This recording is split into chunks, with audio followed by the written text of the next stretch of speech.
Today I'm going to review the Pergear 50mm f1.4 manual lens. As promised, I am still going to review budget lenses even if the channel grows. I think they are essential for a lot of people. For those of you new to the channel, my name is Andrei Dima. I'm a professional travel photographer and I love reviewing lenses in beautiful locations. So if that is your thing, subscribe.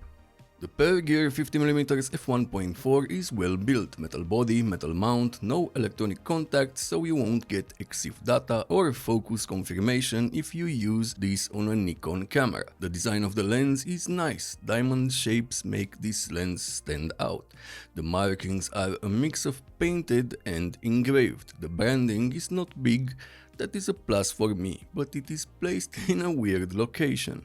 You have a satisfying aperture ring with clicks. It is well damped and turns smoothly between clicks. The aperture ring has a diamond-shaped texture and it is well damped with a decent focus throw. The lens weighs 255 grams, the filter thread is 52mm, the minimum focus distance is 60 cm, but as always more on this later. The optical structure is 6 elements in 6 groups and it has 12 aperture blades. Now let's talk about the image quality. Keep in mind I tested this lens on a 60 megapixel sensor and the results are going to be different on a 24 megapixel sensor or a 33 one. As some of you might have already guessed, this lens falls into the vintage look character lens category. Let's start with colors. They look great on this lens, a bit of a vintage vibe and a warmer tone.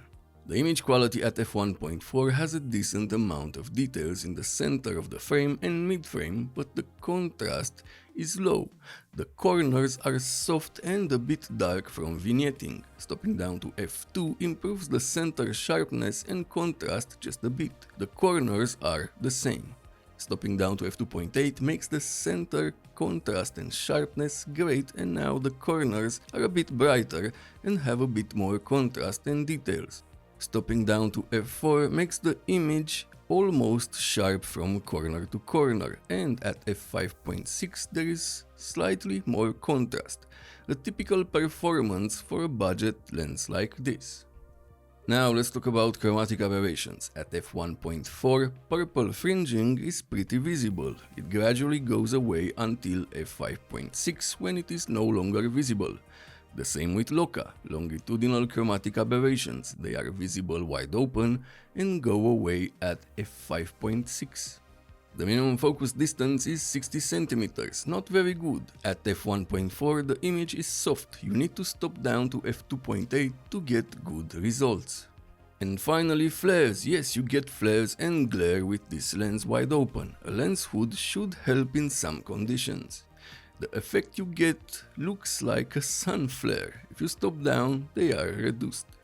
This lens is going to make a lot of videographers happy because of its character. It has a bit of focus breathing, but footage with this lens looks quite cinematic, as you can see here.